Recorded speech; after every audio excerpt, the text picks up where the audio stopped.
Okay, I'm here at the Mount Cootha Botanic Gardens, and I have this scene in front of me of the two statues of bug catchers. But today I'm going to try two new things. Firstly, I'm painting on a 9x9-inch square panel. My home, sweet home. Square panel. And I have a limited colour palette that's quite different for me. I've got titanium white, yellow ochre, sap green, alizarin crimson, and ivory black. I don't have a blue. There's a bush turkey not a metre away, which is going to give me like a little challenge to make the scene. Luckily, there's not too much blue in it anyway. But I also have a viewfinder. Now, I've not used one of these before. I've done the occasional little hold your hands up like that and see the composition. But I'm going to give this a try today. I don't know how much it's going to make a difference, but yeah. And I'll also, I guess it's three new things. I'll try and talk more during my painting. It could come out as gibberish. All right, let's get started. I'm going to start off with a sketch. I'm looking through my viewfinder and I want this shape, this statue over this side there, and then this about there. I'm already noticing that if I'm too close, the viewfinder doesn't really help at all. Kind of makes it more confusing actually, but still gonna give it a go. Might fast forward through my sketching.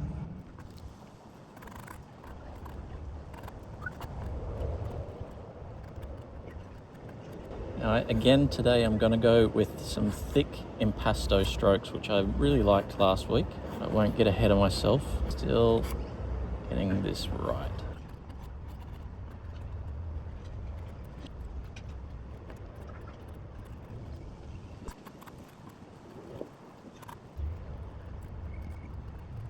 Okay, I'm gonna leave the drawing there and start painting.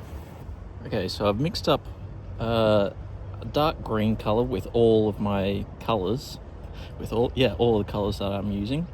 It's very green. I'm gonna try to block in a lot of the color. Actually, a lot more red, so I'm gonna use a bit more alizarin crimson, maybe a bit more yellow. And I have a number 4 natural bristle. Just gonna bang. Keep that in there. These are the sort of darkest darks. Bit of black. And this sort of dark shape right around here. Now, it's a sort of dark shape that moves like this, right in front of the second statue. A bit more red. Not sure what this plant is in front of me, but it's got quite a lot of burgundy kind of colour through it. Looking okay about there. Now the background is very dark. It's probably darker than that, so a lot more black, a lot more red. Ivory black is a very blue black, so when you put white through it, you get this sort of grey kind of mixture. Hopefully that will be good for this distance.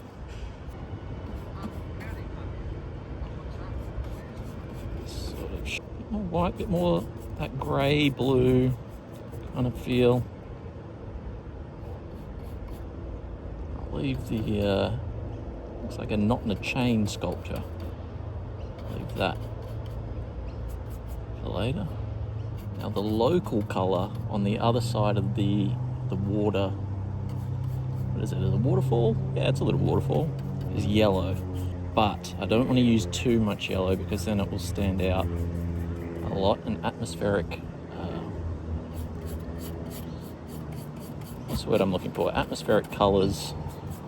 Yellow is the first colour to like disappear in backgrounds. So only a tiny bit over this side.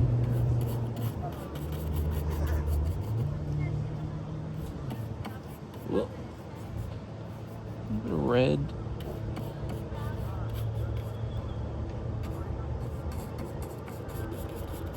Like this.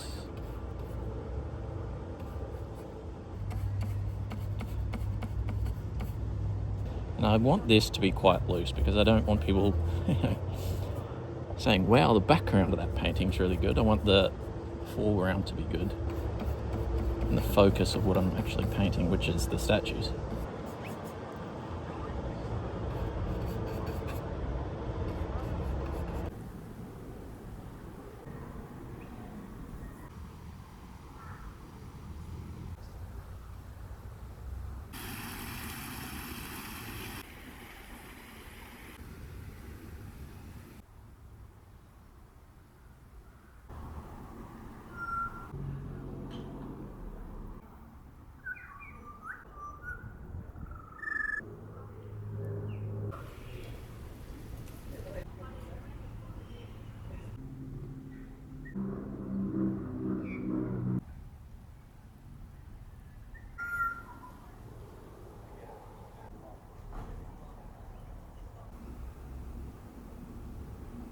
So now by far the brightest part of this composition is this sort of shape. So I'm going very yellow, lots of white, just a touch of green.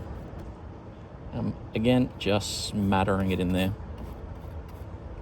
Looks okay. Maybe a little bit more. Yeah. Just a bit more green too. Now that will probably be the darkest. I've said the darkest part for all three of these spots already, but that is the water in the background, so I do want to keep that to be the darkest. There's a magpie right there. There he goes. Bush turkey coming. Actually quite happy with this colour. I like that yellow ochre, and it comes down about here.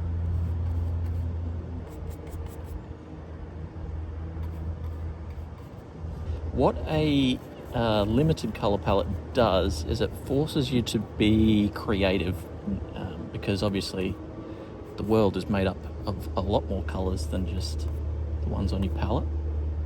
So you have to use colours that aren't necessarily accurate to get a good impression of what is actually there. A bit more green.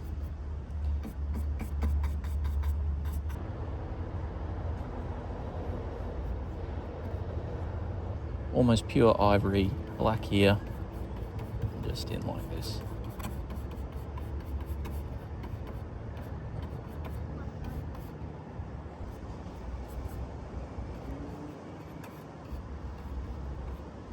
Okay, now clean this brush. Now this shape, it's a very tricky one because there's lots of highlights hitting the green grass. So I'm going for an in-between colour, not quite this, not quite that. So plenty of sap green, yellow ochre, white. Too much white because it'll desaturate it. That looks pretty good. So I'm gonna just flat block it in. A little bit dark.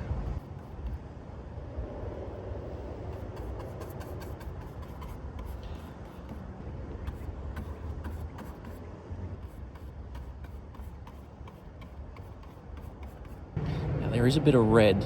I'm gonna be careful with this red because red and green, of course, are opposites. So it will mean that the greens become more dull the more red you add. Just a little bit, not too much.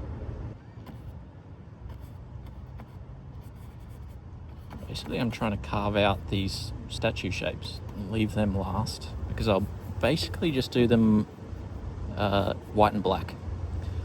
And you'll see white, titanium white mixed with ivory black is very cool. So hopefully it will give a good sense of the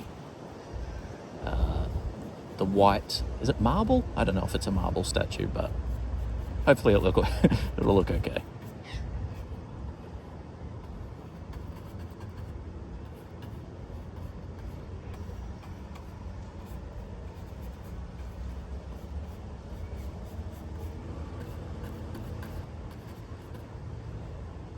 I'm gonna mix a new colour, quite a nice orange, yellow ochre and alizarin crimson together. Some of it through here, about there. Now the background there is quite dark, so I'm changing my mind on the fly. I'm gonna add this shadow here. And a highlight there. Some highlights on the edge here as well.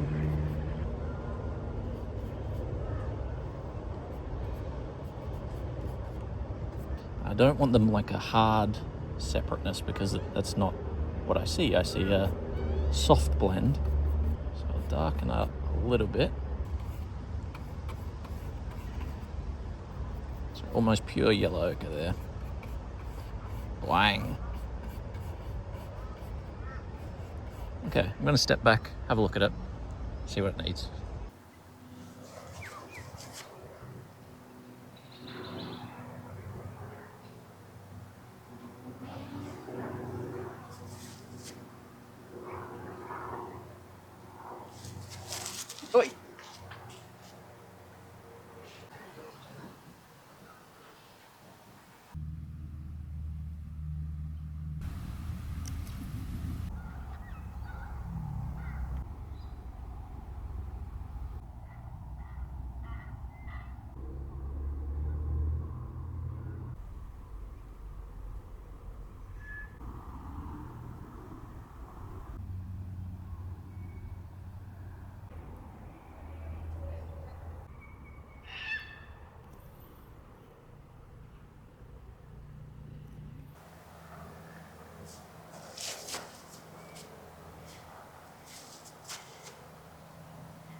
Okay, so what I noticed it needed obviously was more sort of patchwork shadows, but I also noticed that this dark shape that I saw is actually the shadow of this statue.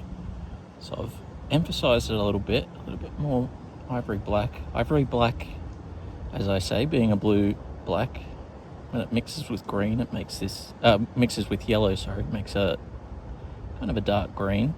I'm just adding highlights here and there, a bit of shadow. With a clean brush later, I think I will add some really bright highlights of almost pure white. But if I add any white onto this brush at the minute, it's gonna turn into mud. G'day. Very nice mum and daughter just said hello. But this guy has a shadow too, obviously. This separation in the background, be careful, not too dark. What a limited color palette does do is it provides a kind of color harmony that is difficult to get when you use too many colors, which I'm hoping is the case with this painting. Let me step back again. Bang. How's that? Okay, I am going to get a clean brush now and add some bright highlights.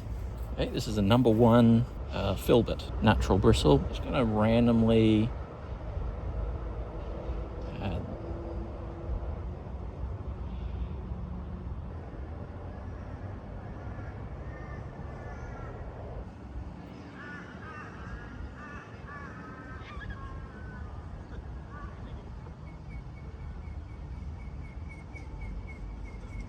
might even add some pink into, or at least some alizarin crimson into this white mixture, just to give some interesting highlights.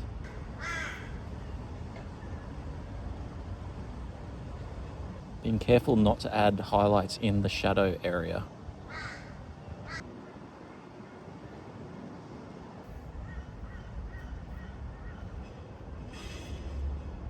And the grass in the background is long and skinny, so I'm just going to add the impression.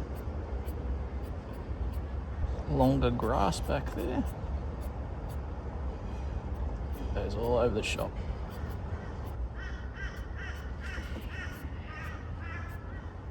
Okay. I think I'm going to have a snack.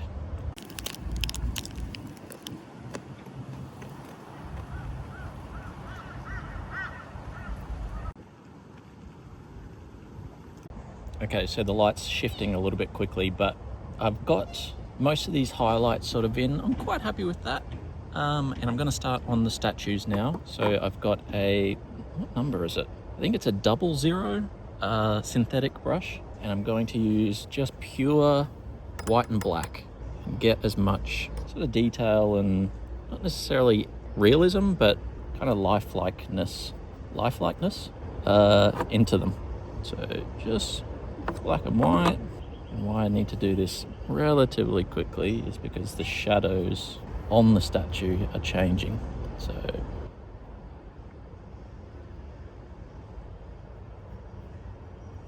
and painting so quickly, it's like you're never going to get it 100% right, but I want to really make these statues pop.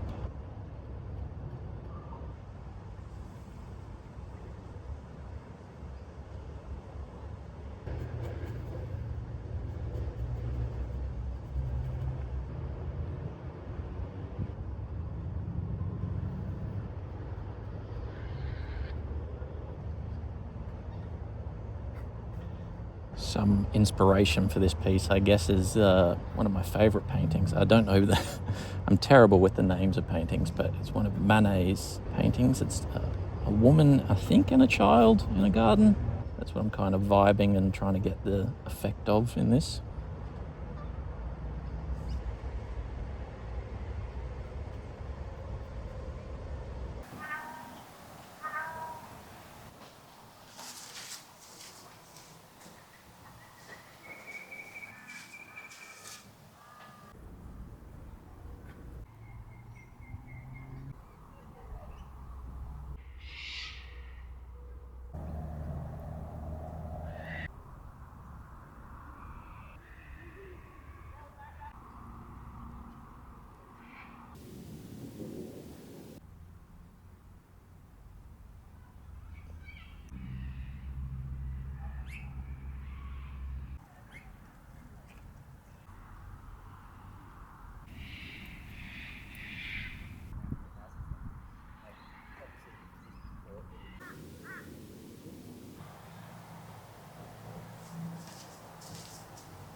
Well, kookaburras.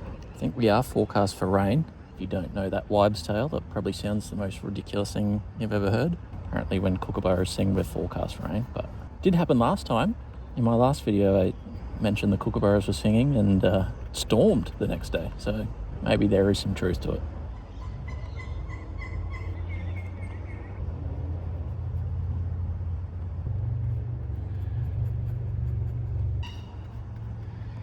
Young magpie running through the scene.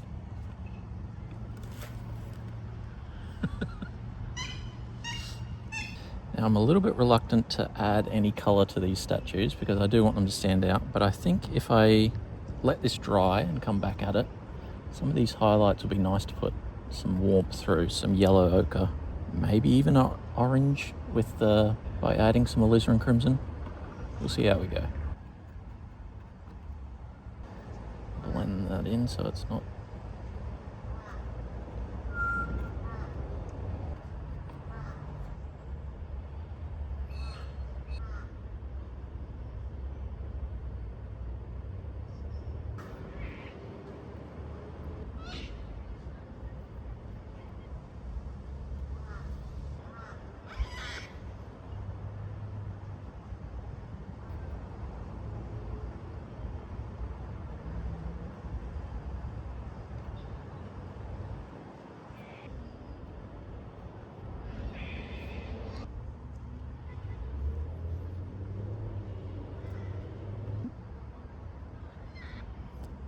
Now that is a very glaring spot that is just empty, so I'm going to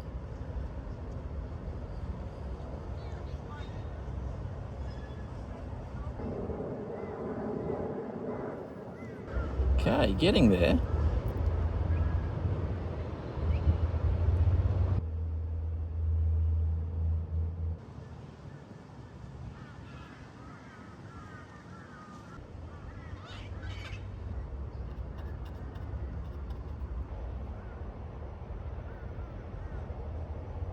Definitely think I'll add a second layer. There are just a few things that I'd like to clean up, and I don't know if I either have the time or, frankly, the ability to do it in one layer. When I work on the second layer, I'll try and just either use memory or use the painting itself as my guidelines.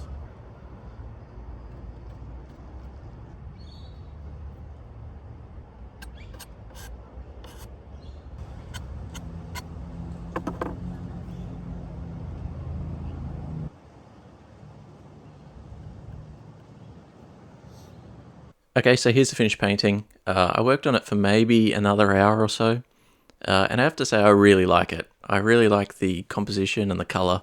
It's probably one of my favourite plein airs that I've done so far, and I think I might sit with it, and I might even sell this one.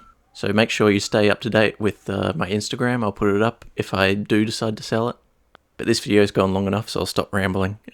If you like the video, make sure to like and subscribe, and I'll see you in the next one. Bye.